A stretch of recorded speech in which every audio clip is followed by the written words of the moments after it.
wewe kadiri unavyofanya mambo ambayo ni ya lazima, basi unatafuta kupendwa na Allah subhanahu wa ta'ala. Katika mambo hayo na Muislamu kuhakikisha anaitekeleza ibada ya sala tano ndani ya wakati wake. Tena mwanaume wa Kiislamu uhakikisha unaitekeleza ibada ya sala tano kwa jamaa.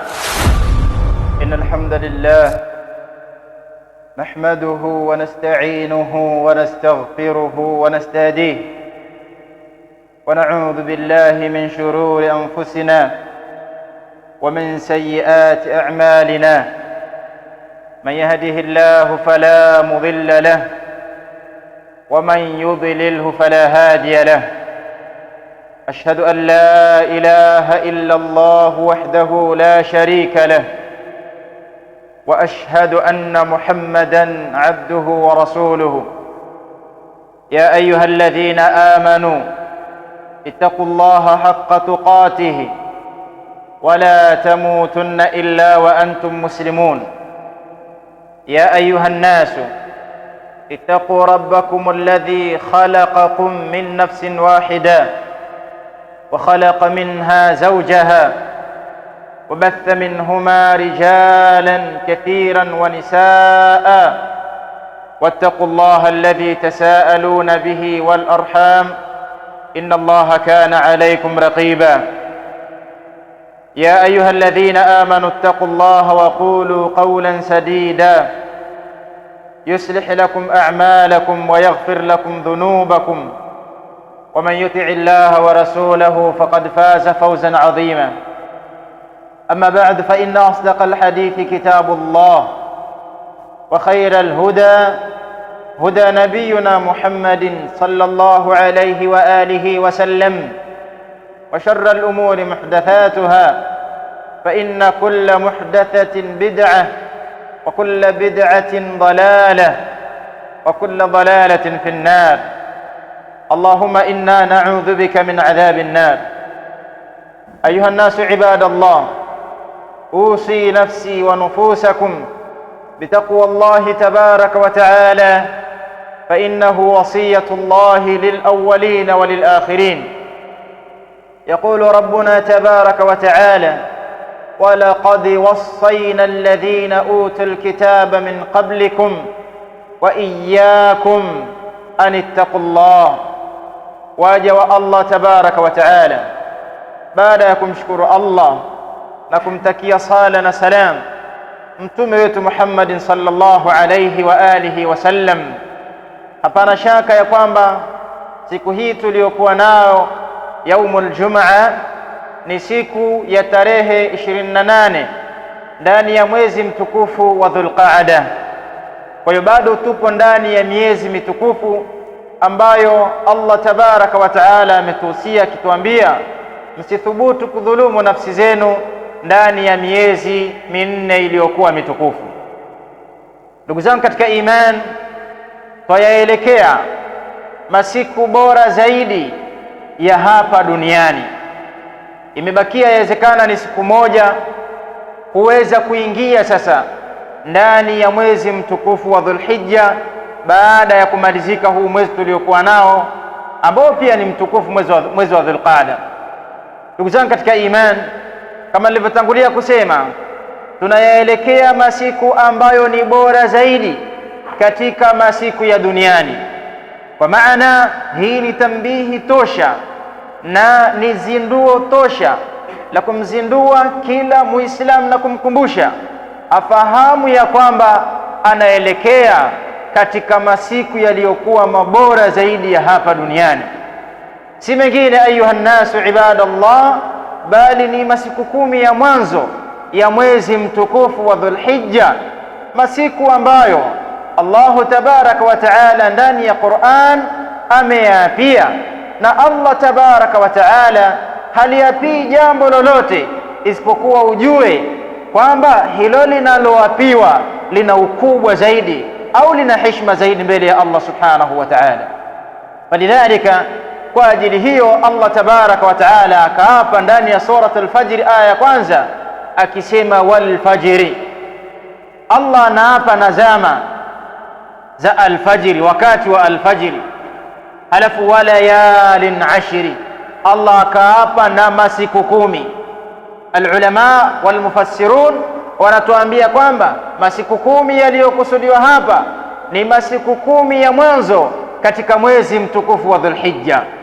Ndugu zangu katika iman, Allah ameyaapia haya masiku, lakini Allah subhanahu wa ta'ala kuyaapia haya masiku ni kwa ajili ya kukuzindua wewe Muislamu ufahamu ya kwamba haya masiku 10 yakikukuta, basi umefikiwa na jambo ambalo ni bora sana, umefikiwa na neema ambayo ni kubwa sana aliyoichagua Allah tabaraka wa taala kwako wewe.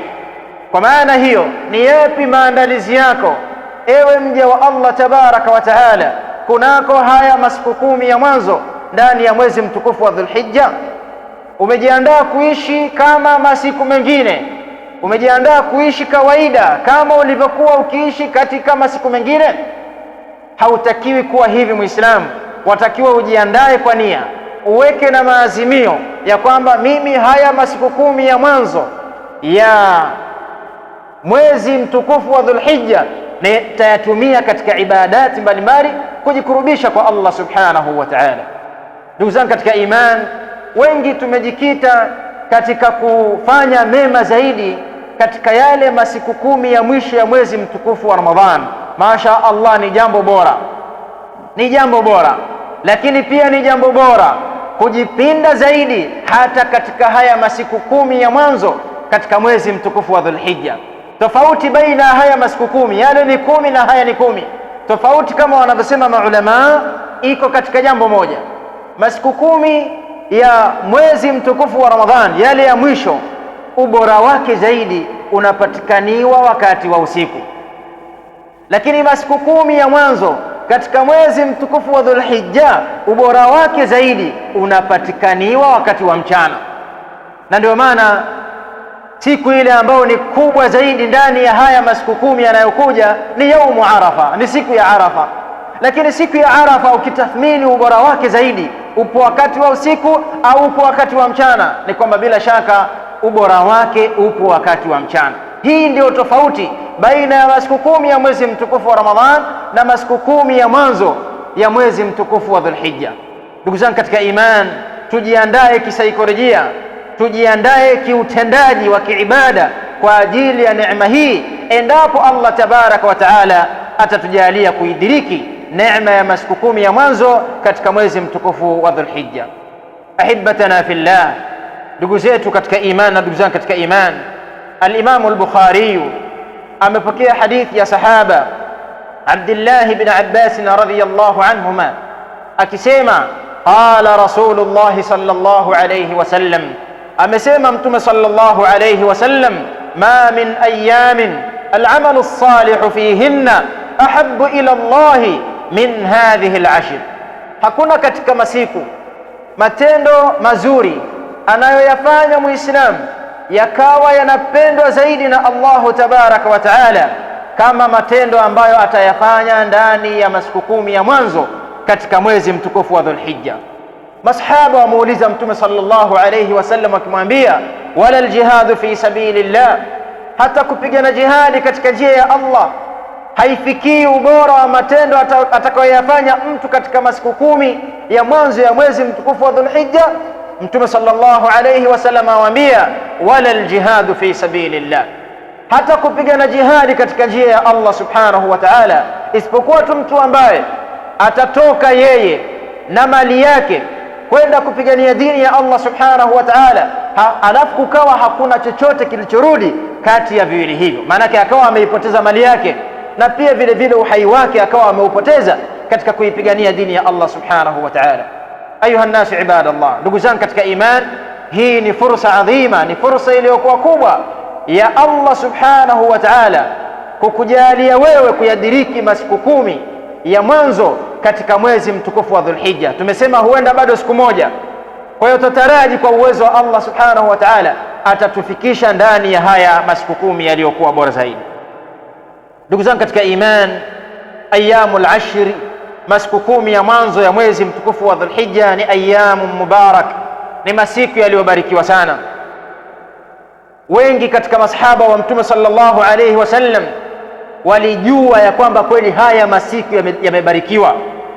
Vile vile wema wengi waliotangulia wamejua umuhimu wa haya masiku 10 ya mwanzo ya mwezi mtukufu wa Dhulhijja, vile vile wakajua na ubora wake, wakashindana katika khairati mbalimbali. Ukimtizama Sa'id ibn Jubairi rahimahullahu ta'ala, yeye alikuwa akijitahidi kwa kufanya matendo yaliyokuwa mazuri katika masiku 10 ya mwanzo ya mwezi mtukufu wa Dhulhijja, ijtihadan shadida, jitihada ambayo ilikuwa ni kubwa mno, hatta ma yakadu ahadun yaqdiru alayhi, mpaka inafikia yani hakuna yoyote ambaye anadhani ya kwamba atamfikia Sa'id ibn Jubairi katika utendaji na kujipinda katika kufanya matendo yaliyokuwa mazuri ndani ya masiku 10 ya mwanzo ya mwezi mtukufu wa Dhulhijja. Yani inafikia wenzake katika wema wakitizama yale mazuri anayoyafanya kwa namna yalivyokuwa ni mengi, kila mtu asema kwa kweli mimi siwezi kumfikia Sa'id ibn Jubair rahimahullahu ta'ala. Wewe jitihada yako uliyoiandaa ni ipi? Utakuta Waislamu tupo tu tunataka tuingie katika masiku 10 ya mwanzo ya mwezi mtukufu wa Dhulhijja kana kwamba tupo katika masiku ya kawaida. Hautakiwi kuwa hivi Muislamu. Hii ni fadhila Allah akikujalia kuidiriki, umejaliwa kudiriki jambo ambalo ni la thamani sana kwako wewe. Aqulu ma tasma'un wa astaghfirullah al-azim li wa lakum, wallahu tabaraka wa ta'ala a'la wa a'lam. Alhamdulillahi rabbil alamin, wassalatu wassalamu latamman lakmalan ala nabiyyina Muhammadin sallallahu alayhi wa ala alihi wa ashabihi wa man tabi'ahum bi ihsanin ila yaumiddin. Amma ba'd, ndugu zangu katika iman, miongoni mwa matendo ambayo tutatakiwa tujipinde nayo ndani ya masiku 10 ya mwanzo katika mwezi mtukufu wa Dhulhijja, kwanza ni kuhakikisha tunatekeleza yale yote ambayo ni ya lazima, kwa sababu wewe kadiri unavyofanya mambo ambayo ni ya lazima, basi unatafuta kupendwa na Allah subhanahu wa ta'ala. Katika mambo hayo na Muislamu kuhakikisha anaitekeleza ibada ya sala 5 ndani ya wakati wake. Tena mwanaume wa Kiislamu uhakikisha unaitekeleza ibada ya sala 5 kwa jamaa. Kadhalika katika yale ambayo ni ya kutekeleza, ni ya sunna kuyatekeleza ndani ya masiku 10 ya mwanzo katika mwezi mtukufu wa Dhulhijja ni kufunga. Ibada ya funga hakuna yeyote anayejua ujira wake isipokuwa ni Allah subhanahu wa ta'ala, na Mtume sallallahu alayhi wasallam anatuambia katika hadithi iliyokuwa sahihi, man sama yawman fi sabilillah, atakayefunga siku moja tu kwa ajili ya Allah subhanahu wa ta'ala, yani funga ambayo ni ya sunna, anajitolea kwa ajili ya Allah subhanahu wa ta'ala, basi afahamu ya kwamba Allah tabaraka wa ta'ala atamuweka mbali mtu huyo na moto wa jahannam kwa miaka 70. Al-Imam an-Nawawi rahimahullahu ta'ala anasema yustahabbu as-siyam, ni sunna kufunga hadhihi al-ayyam, haya masiku 9 ya mwanzo katika mwezi mtukufu wa Dhulhijja, sunna ambayo au jambo ambalo limependekezwa upendekezaji uliokuwa mkubwa zaidi. Lakini vile vile katika yale ambayo ni ya kufanya kiibada ndani ya masiku 10 haya ni kukithirisha Waislamu kusoma Qur'an. Wengi tumejipinda kusoma Qur'an ndani ya mwezi mtukufu wa Ramadhan, zaidi tukajipinda katika masiku 10 ya mwisho ya mwezi mtukufu wa Ramadhan. Lakini tumesema masiku 10 ya mwisho ya mwezi mtukufu wa Ramadhan ni mabora, na vile vile masiku 10 ya mwanzo ya mwezi mtukufu wa Dhulhijja ni mabora. Kwa vile vile ulivyojipinda katika masiku 10 ya mwezi mtukufu wa Ramadhani yale ya mwisho au mwezi mzima wa Ramadhan, watakiwa ujipinde vile vile katika masiku 10 ya mwanzo ndani ya mwezi mtukufu wa Dhulhijja, na usipuuze hali hii. Kadhalika katika yale ya kufanya ndani ya haya masiku 10 ya mwanzo ya mwezi mtukufu wa Dhulhijja ni kukithirisha kumtaja Allah subhanahu wa ta'ala, kama vile ambavyo Mtume sallallahu alayhi wasallam alivyosema katika hadithi aliyopokea Imam Ahmad, ma min ayamin a'zamu 'inda Allah subhanahu wa la ahabba ilayhi al'amalu fihinna min hadhihi al'ashr, hakuna katika masiku ambayo ni makubwa zaidi mbele ya Allah subhanahu wa ta'ala, na hakuna katika masiku ambayo matendo mazuri anayoyafanya muislamu yakapendwa zaidi na Allah subhanahu wa ta'ala kama matendo muislamu anayoyafanya katika masiku 10 ya mwanzo ya mwezi mtukufu wa Dhulhijja. Mtume akatuambia, faakthiru fihinna min at-tahlil, kithirisheni ndani ya masiku 10 hayo kusema la ilaha illa Allah, wat-tahmid, na kusema alhamdulillah, wat-takbir, na kusema Allahu akbar. Kithirisha katika kusema subhanallah, alhamdulillah, la ilaha illa Allah, Allahu akbar. Kithirisha katika kufanya adhkari yoyote ile ambayo imethibiti na imefundishwa na Mtume sallallahu alayhi wa alihi wasallam. Wengine tuona aibu kumtaja Allah kwa sauti tukiwa masokoni, tukiwa kwenye biashara zetu, tukiwa maofisini, eti tuona aibu kudhihirisha uislamu wetu. Lakini hebu mtizame sahaba Abdullah ibn Umar na sahaba Abi Hurairah radhiyallahu anhuma, namna walivyokuwa wao. Ilikuwa yakiingia haya masiku 10 ya mwanzo ya mwezi mtukufu wa Dhulhijja, walikuwa wakipiga takbira katika masoko, walikuwa wakipiga takbira kila sehemu wanapokuwa. Tena katika masoko walipokuwa wakizipiga zile takbir, Allahu akbar, Allahu akbar, la ilaha illa Allah, Allahu akbar. Walipokuwa wakifanya jambo hili, basi watu wote ndani ya yale masoko au ndani ya soko nao walikuwa wakithirisha katika kumtaja Allah subhanahu wa ta'ala. Ahibati fillah, ndugu zangu katika iman, tumuombe Allah subhanahu wa ta'ala atujalie kuyadiriki masiku 10 ya mwanzo ndani ya mwezi mtukufu wa Dhulhijja, na atujalie Allah subhanahu wa ta'ala kwa fadhila zake na rehema zake kujipinda katika kufanya ibadati mbalimbali ndani ya haya masiku. Msisahau wale ambao mmeweka nia za kuchinja, ya kwamba utakapoandama mwezi mtukufu wa Dhulhijja, nabiyuna sallallahu alayhi wasallam, mtume wetu Muhammad sallallahu alayhi wasallam ametupa maelekezo akisema ya kwamba basi yule ambaye ameweka nia ya kuchinja pale utakapoandama mwezi mtukufu wa Dhulhijja asinyoe chochote katika nywele zake, kadhalika asikate chochote katika kucha zake, mpaka pale watu watakaposali Idi na yeye akawa ni mwenye kuitekeleza tayari ibada yake ya kuchinja, ndipo atarudi katika kunyoa nywele zake na kukata kucha zake. Rabbana atina fid dunya hasana wa fil akhirati hasanatan wa qina adhaban nar. Allahumma ansurna ala man adana, Allahumma ansurna ala man adana, Allahumma ansurna ala man adana. Allahumma ya rabbana tahhir qulubana min an-nifaq wa tahhir a'malana min ar-riya'i wa tahhir alsinatana min al-kadhib برحمتك وعزتك يا ذا الجلال والإكرام. قوموا إلى صلاتكم يرحمكم الله.